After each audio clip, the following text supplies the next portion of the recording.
यत्र तत्र स्थिता विप्रा यत्र यत्र च मानवः एकादश्यां कथां श्रुत्वा सर्वपापैः प्रमुच्यते। जो व्यक्ति जहाँ कहीं भी एकादशी की कथा को श्रद्धा से सुनता है वह समस्त पापों से मुक्त हो जाता है। और भविष्य पुराण के अनुसार नवे संति पवित्राणि तीर्थानि च यथा भुवि तुल्यम यथा एकादशी या विष्णु प्रियतमा तिथि।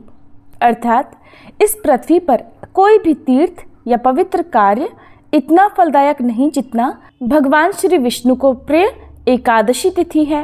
राधे राधे, हरे कृष्ण। आप सभी को अपरा एकादशी की हार्दिक शुभकामनाएं। इस बार ज्येष्ठ मास के कृष्ण पक्ष की एकादशी जो कि अपरा एकादशी है 23 मई दिन शुक्रवार को पड़ रही है।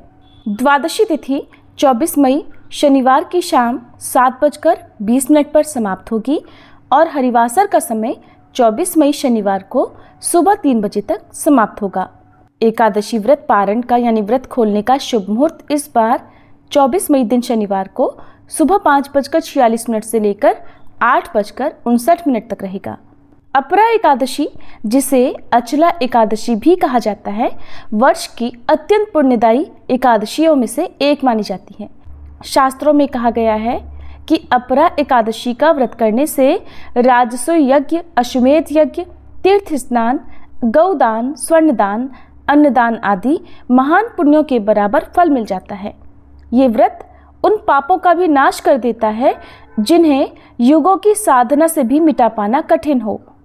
जो व्यक्ति इस दिन उपवास रखकर भगवान विष्णु की आराधना करता है वह इस जीवन में यश, तेज, कीर्ति, धन और संतोष प्राप्त करता है और मृत्यु के बाद विष्णु लोक को जाता है। इस एकादशी का विशेष महत्व ये भी है कि इसका पुण्य केवल स्वयं तक सीमित नहीं रहता। जो इसे श्रद्धा से करता है वह अपने पूर्वजों को भी उन्नति दिला सकता है और भटकती आत्माओं को भी मुक्ति दिला सकता है। जैसे ही धर्म की बात आती है गगन में घंटियां गूंजने लगती हैं और आकाश में दिव्य रथ की आहट सुनाई देती है।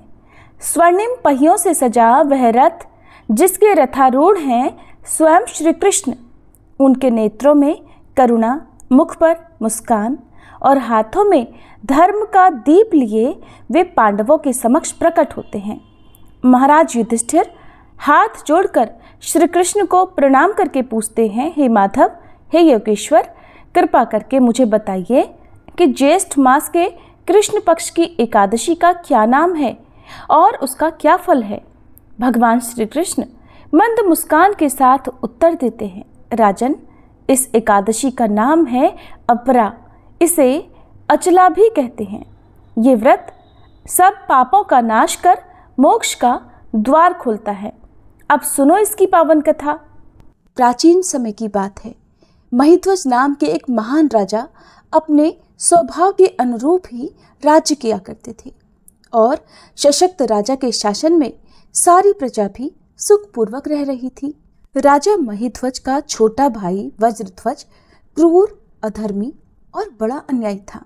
वह अपने बड़े भाई से द्वेष और ईर्ष्या रखता था। उससे अपने बड़े भाई की प्रसिद्धि सही नहीं जा रही थी और इसी ईर्ष्या के चलते एक दिन उसने एक कुकर्म कर डाला। उसने अपने बड़े भाई महिध्वज की हत्या कर दी और इतना ही नहीं, उसके शव को जंगल में एक पीपल के पेड़ के नीचे गड्ढा करके दबा दिया। अकाल मृत्यु के कारण वह धर्मात्मा राजा अब प्रेत योनि में पड़ गया और उसी पीपल के पेड़ पर रहकर वह वहां उत्पात मचाने लगा। एक दिन महर्षि धौम्य उधर से गुजरे। उन्होंने पेड़ पर प्रेत देखा और अपने तपोबल से उसकी सारी कहानी जान ली और उसके उत्पात का कारण भी समझ लिया। इसके बाद ऋषि ने उस प्रेत को पीपल के पेड़ से उतारा और परलोक विद्या का उपदेश दिया। इसके अलावा ऋषि ने स्वयं ही राजा की प्रेत योनि से मुक्ति के लिए अपरा अर्थात अचला एकादशी का व्रत किया और उसे अगति से छुड़ाने के लिए, प्रेत योनि से मुक्ति दिलाने के लिए व्रत के समस्त पुण्य फल को प्रेत बने राजा को अर्पित कर दिया। इस पुण्य के प्रभाव से राजा अब प्रेत योनि से मुक्त हो चुका था और अब वह ऋषि धौम्य को धन्यवाद देता हुआ दिव्य देह धारण करके पुष्पक विमान से स्वर्गलोक को चला गया। भगवान श्री कृष्ण ने धर्मराज युधिष्ठिर से कहा, हे राजन, ये मैंने लोकहित के लिए बहुत ही पावन कथा कही है। इसे पढ़ने और सुनने से मनुष्य समस्त पापों से मुक्त हो जाता है। भगवान श्री कृष्ण कहते हैं, जो फल कार्तिक पूर्णिमा पर त्रिपुष्कर में स्नान करने या गंगा तट पर पितरों का पिंडदान करने से मिलता है, वही फल अपरा एकादशी का व्रत करने से मिल जाता है। मकर के सूर्य में प्रयागराज के स्नान से, शिवरात्रि का व्रत करने से, सिंह राशि के बृहस्पति में गोमती नदी के स्नान से, कुंभ में केदारनाथ के दर्शन या बद्रीनाथ के दर्शन, सूर्य ग्रहण में कुरुक्षेत्र के स्नान से, स्वर्ण दान करने से या फिर अर्ध प्रसूता गोदान से जो फल मिलता है, वही फल अपरा एकादशी व्रत के पुण्य प्रभाव से मिल जाता है। भगवान श्री कृष्ण के अनुसार अपरा एकादशी का व्रत पाप रूपी वृक्ष को काटने के लिए कुल्हाड़ी के समान है और इस एकादशी का व्रत और भगवान का पूजन करने से मनुष्य सब पापों से छूटकर अंत में वैकुंठ धाम को चला जाता है। भगवान श्री कृष्ण ने इस कथा को समाप्त करते हुए अपरा एकादशी के महात्म्य का वर्णन प्रारंभ किया। भगवान ने कहा, ज्येष्ठ मास के कृष्ण पक्ष में आने वाली इस अपरा एकादशी के पालन करने वाला व्यक्ति ऐसे जघन्य पापों से मुक्ति प्राप्त करता है जो अत्यंत गंभीर होते हैं, जैसे कि भ्रूण हत्या, ब्रह्म हत्या, अनैतिक संग, झूठ बोलना, झूठी गवाही देना, संपत्ति की इच्छा से वेदों का अध्ययन और अध्यापन करना, अपनी मर्जी से मनगढ़ंत ग्रंथ लिखना यानी झूठा शास्त्र बनाना, ज्योतिष द्वारा किसी को भरमाना, झूठा वैद्य बनकर लोगों को ठगना आदि भयंकर पाप भी अपरा एकादशी के व्रत से नष्ट हो जाते हैं। युद्ध क्षेत्र से भागे हुए क्षत्रिय को नरक की प्राप्ति होती है, किंतु अपरा एकादशी का व्रत करने से उसे भी स्वर्ग की प्राप्ति हो जाती है। गुरु से विद्या अर्जित करने के बाद जो शिष्य अपने ही गुरु की निंदा करते हैं तो वे अवश्य ही नरक में जाते हैं। अपरा एकादशी का व्रत करने से इनके लिए स्वर्ग जाना संभव हो जाता है। तीनों पुष्करों में स्नान करने से अथवा कार्तिक महीने में स्नान करने से या फिर गंगा जी के तट पर पितरों को पिंडदान करने से जो फल प्राप्त होता है, वही फल अपरा एकादशी का व्रत करने से प्राप्त हो जाता है। बृहस्पतिवार के दिन पवित्र गोमती नदी में स्नान करने से, कुंभ में श्री केदारनाथ जी के दर्शन करने से तथा बद्रिकाश्रम में निवास करने से और सूर्य तथा चंद्र ग्रहण के समय कुरुक्षेत्र में स्नान करने से जो फल सिंह राशि वालों को प्राप्त होता है, वह फल अपरा एकादशी के व्रत के समान होता है। जो फल हाथी घोड़े के दान से तथा यज्ञ में स्वर्ण दान से मिलता है, वही फल एकमात्र अपरा एकादशी का व्रत रखने से मिल जाता है। गऊ तथा भूमि या स्वर्ण के दान का फल भी इसके समान होता है। पाप रूपी वृक्षों को काटने के लिए अपरा एकादशी का व्रत कुल्हाड़ी के समान है तथा पाप रूपी अंधकार को दूर करने के लिए सूर्य के समान है। इसलिए मनुष्य को इस पवित्र एकादशी का उपवास अवश्य ही रखना चाहिए। यह व्रत सभी व्रतों में उत्तम है। अपरा एकादशी के दिन श्रद्धा और विश्वास के साथ भगवान श्री हरि का पूजन करना चाहिए, जिससे अंत में श्री विष्णु लोक की प्राप्ति होती है। भगवान श्री कृष्ण कहते हैं, हे युधिष्ठिर, मैंने यह अपरा एकादशी की कथा लोकहित के लिए कही है। इसके पठन और श्रवण से सभी पाप नष्ट हो जाते हैं। जैसे ही भगवान श्री कृष्ण ने अपरा एकादशी की पावन कथा पूर्ण की, युधिष्ठिर महाराज की आंखों में श्रद्धा के भाव छलक उठे। सभा में उपस्थित हर श्रोता श्री कृष्ण के श्रीमुख से निकली हर पंक्ति को हृदय में उतार चुका था। भगवान श्री कृष्ण ने कहा, जो व्यक्ति श्रद्धा से अपरा एकादशी का व्रत रखता है और इसकी कथा का श्रवण करता है वह समस्त पापों से मुक्त होकर उत्तम लोक को प्राप्त कर लेता है। यह व्रत समर्पण की परीक्षा है और भक्ति का प्रमाण भी। फिर उन्होंने अपना दिव्य रथ संभाला, शंखनाद हुआ और धीरे धीरे श्री कृष्ण का रथ आकाश में विलीन होने लगा। एक दिव्य स्वर वातावरण में गुंजित हो रहा था, हरे कृष्ण कृष्ण कृष्ण हरे हरे, हरे राम राम राम हरे हरे, हरि बोल। हे श्री हरि विष्णु, हमारे द्वारा किया गया यह व्रत, ये कथा श्रवण आपको समर्पित है। आप हमारे पापों को क्षमा करें, हमें जीवन में धर्म, भक्ति और मोक्ष का पथ दिखाएं। लेकिन एकादशी की कथा का पूर्ण फल तभी मिलता है जब हम एकादशी माता की कथा का श्रवण करें। 11 माता अर्थात एकादशी माता की कथा श्रद्धा से सुनने पर न केवल व्रत का पुण्य कई गुना बढ़ जाता है, बल्कि माता स्वयं भक्त के जीवन को कष्टों से मुक्त करती हैं और व्रत को सिद्ध करती हैं। तो आइए एकादशी की कथा से पहले हम सभी नमन करें एकादशी माता को, जिन्होंने इस धर्म मार्ग को मानव जीवन में उतारा। एक बार देवर्षि नारद जी वैकुंठ लोक को गए। वहां उन्होंने भगवान श्री लक्ष्मी नारायण जी को प्रणाम किया। फिर नारद जी ने श्री हरि से कहा, प्रभु, अब धरती पर आपका प्रभाव कम हो रहा है। धर्म पर चलने वालों को कोई अच्छा फल नहीं मिल रहा। जो पाप कर रहे हैं उनका भला हो रहा है। तब श्री हरि कहने लगे, ऐसा नहीं है देवर्षि, जो भी हो रहा है सब नियति के कारण हो रहा है। श्री हरि की बात सुनकर नारद जी बोले, प्रभु, मैं तो देखकर आ रहा हूँ कि पापियों को तो अच्छा फल मिल रहा है, लेकिन भला करने वाले और धर्म के रास्ते पर चलने वाले लोगों को बुरा फल मिल रहा है, उन्हें दुख भोगने पड़ रहे हैं। भगवान ने कहा, देवर्षि, कोई ऐसी घटना बताओ जिससे तुम्हें ये लग रहा हो। नारद जी कहने लगे, प्रभु, अभी अभी मैं एक जंगल से आ रहा हूँ। वहाँ पर एक गाय दलदल में फंसी हुई थी। कोई भी उसे बचाने वाला नहीं था। थोड़ी ही देर के बाद मैंने देखा कि एक चोर उधर से गुजरा। दलदल में फंसी हुई गाय को देखकर वो रुका तक नहीं, बल्कि उस गाय पर पैर रखकर वह दलदल से भरा हुआ गड्ढा लांघ कर आगे निकल गया। आगे गया तो उस चोर को सोने की मोहरों से भरी एक थैली मिली। थोड़ी ही देर बाद वहाँ पर एक साधु महाराज आए। उन्होंने उस गाय को दलदल में फंसा देखा तो गाय को बाहर निकालने की पूरी कोशिश की और पूरी ताकत लगाकर आखिरकार उस गाय को निकाल लिया। गाय को बाहर निकालने के प्रयास में वह साधु महाराज खुद दलदल से लथपथ हो गए थे। जब वह साधु महाराज आगे बढ़े तो एक गड्ढे में गिर गए और उन्हें चोट लग गई। प्रभु, अब आप ही बताइए, ये कौन सा न्याय है? नारद जी की पूरी बात सुन लेने के बाद श्री हरि बोले, देवर्षि, ये सही ही हुआ।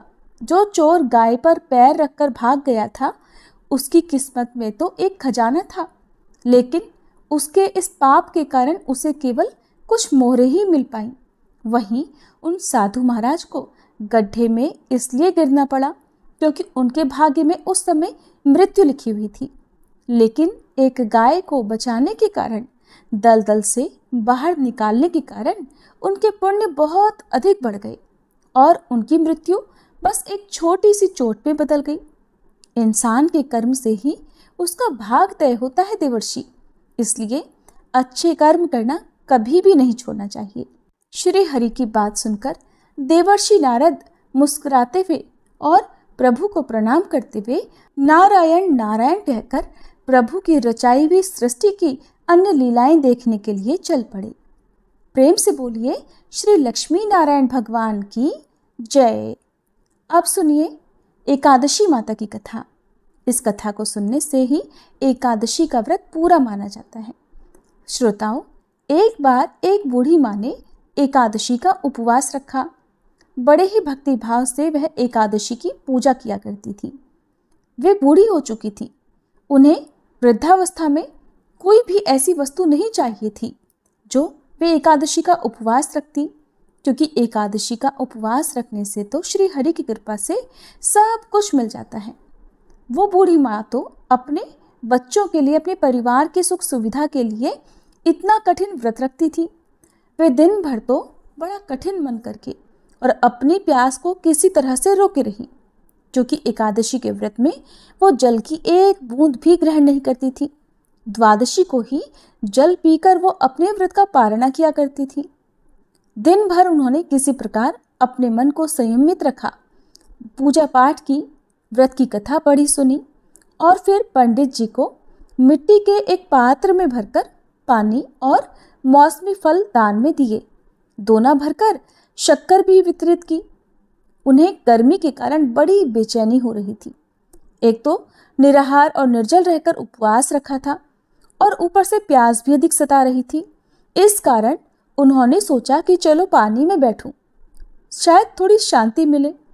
ये सोचकर वह पानी में बैठी रही, पानी से बार बार कुल्ला करती और मुंह हाथ धोती रही। तब कहीं जाकर उन्हें थोड़ा बहुत चैन मिला। एक तो धूप तेज की पड़ रही थी, इस कारण बार बार बूढ़ी माँ का मुंह सूखा जा रहा था। बूढ़ी माँ बड़ी बेचैन हो रही थी। एक तो बुढ़ापा, दूसरा यह भयंकर गर्मी। बुढ़ापे की तो स्थिति ही कुछ ऐसी होती है, बड़ी मुश्किल से धीरज बंध पाता है। अब किसी प्रकार रो धोकर दिन कट पाया। अब बूढ़ी माँ के सामने पहाड़ सी लंबी रात थी, जिसका कट पाना बड़ा ही मुश्किल दिखाई दे रहा था। चारपाई पर पड़ी हुई बूढ़ी माँ को किसी प्रकार भी शांति नहीं मिल रही थी। बार बार प्यास के मारे गला सूख रहा था और वे इस प्रकार बेचैन होकर करवटें बदलती जा रही थी। कई बार उठकर वे घर के बाहर जाती, फिर अंदर आ जाती। ना उन्हें घर के अंदर शांति मिल रही थी, ना बाहर। वे पड़ी पड़ी एकादशी माता को याद करती रहीं और मन में ध्याती रहीं कि हे माता, आप मेरी लाज रखिएगा, आप ही मुझे शक्ति दीजिएगा ताकि मैं भली भांति आपका व्रत कर सकूं और ये पहाड़ सी रात सुकून से बीत जाए। प्यास के कारण बूढ़ी माँ की बेचैनी तो बढ़ ही रही थी। उन्होंने धैर्य रखने का बहुत प्रयास किया, लेकिन आखिरकार उनकी सहनशीलता की सीमा टूट गई और वे घबराकर प्यास के मारे एकदम चिल्ला पड़ी, बचाओ बचाओ। बूढ़ी माँ का चिल्लाना सुनकर उनके परिवार के सभी सदस्य उनके आसपास इकट्ठा हो गए और बूढ़ी माँ की चारपाई के पास पहुंच गए। सब बोले, अम्मा जी क्या हुआ, आपको क्यों चिल्ला रही हो? और जब आपसे व्रत नहीं रखा जाता तो इस बुढ़ापे में इतना कठिन व्रत क्यों कर रही हो? अम्मा जी, अगर शरीर में ताकत है तभी तो भक्ति हो पाएगी, आप पानी पी लीजिए। बूढ़ी माँ अपने परिवारजनों से बोली, मेरे तो प्यास के मारे प्राण ही निकले जा रहे हैं, जरा जल्दी से मेरी छाती पर ठंडे पानी का घड़ा तो रख दो। नातियों ने दौड़कर दादी की छाती पर ठंडे पानी का बर्तन रख दिया। तब कहीं जाकर उन्हें थोड़ा बहुत सुकून मिला और जब सुकून मिला तो थोड़ी देर के लिए उन्होंने अपनी आंखें बंद कर ली। इधर एकादशी माता सोचने लगी, ये है तो बूढ़ी माँ, लेकिन बड़े नियम से मेरा व्रत रखती हैं, चलकर इनकी परीक्षा लेनी चाहिए। ऐसा विचार कर एकादशी माता आधी रात को मुर्गा बनकर कुकड़ू कू करने लगी। मुर्गे की टेर सुनकर बूढ़ी माँ जल्दी से उठी और बाहर जाकर आसमान की ओर निहारा, लेकिन आसमान में तो कहीं भी उन्हें सुबह का तारा दिखाई ही नहीं दिया। अब वे सोचने लगी कि फिर ये मुर्गा भला क्यों और कैसे बोल गया। एक तो उन्हें प्यास लग रही थी, अब थोड़ा बहुत उनका मन भी बेचैन होने लगा। आखिरकार उन्होंने ये दृढ़ निश्चय किया कि अब तो मैं इस व्रत को पूरा करके ही छोड़ूंगी, फिर चाहे व्रत पूरा होने तक मेरे प्राण ही क्यों ना निकल जाएं। मन में ऐसा पक्का निश्चय कर वह वापस चारपाई पर आकर लेट गई। थोड़ी ही देर के बाद एकादशी माता ने उनकी फिर से परीक्षा लेनी चाहिए, तो वह एक छोटी सी कन्या का रूप धरकर गिलास में मीठा पानी लेकर उनके सिरहाने खड़ी हो गई और जोर से बोली, दादी जी सवेरा हो गया है, आप हाथ मुंह धोकर शरबत पी लीजिए। पहले तो शरबत का भरा हुआ गिलास देखकर बूढ़ी माँ का मन ललचाने लगा। प्यास के मारे गला जो सूख रहा था, किंतु अचानक उन्हें याद आया कि उनका तो एकादशी का उपवास है। फिर उन्होंने सोचा कि अभी तो वे किसी भी तरह से ये शरबत नहीं पी सकती और फिर वे चुपचाप वापस अपनी चारपाई पर लेट गईं। जैसे ही उनकी आंख लगी तभी उन्हें एहसास हुआ कि मानो किसी ने उन्हें पानी से भरे हुए कुएं में पटक दिया हो। वे बहुत देर तक उस कुएं में हाथ पांव चलाती रहीं, लेकिन इस बीच उन्होंने अपने मुंह में पानी की एक बूंद भी नहीं जाने दी, क्योंकि उनका एकादशी का उपवास जो था, और वे पक्के निश्चय के साथ अपना व्रत पालन करती रही। थोड़ी ही देर में उन्हें ऐसा लगा मानो सामने आग जल रही हो। आग के कारण बड़ी भारी गर्मी लगने लगी। प्यास के मारे उनके प्राण निकलने लगे। लेकिन इतना सब होने के बाद भी बूढ़ी माँ ने पानी की एक बूंद भी नहीं पी। वे तो बस चारपाई पर बैठी बैठी एकादशी माता का ध्यान करती रही। अब सवेरा होने में बस कुछ ही समय है, ये जानकर वे बड़ी तसल्ली के साथ इधर उधर घूमने लगी। एकादशी माता अब तक ये बात अच्छी तरह से समझ गई कि इन बूढ़ी माँ को किसी भी प्रकार से अपने व्रत से नहीं टाला जा सकता। वे उनके सत्य व्रत को भली भांति समझ गई थी।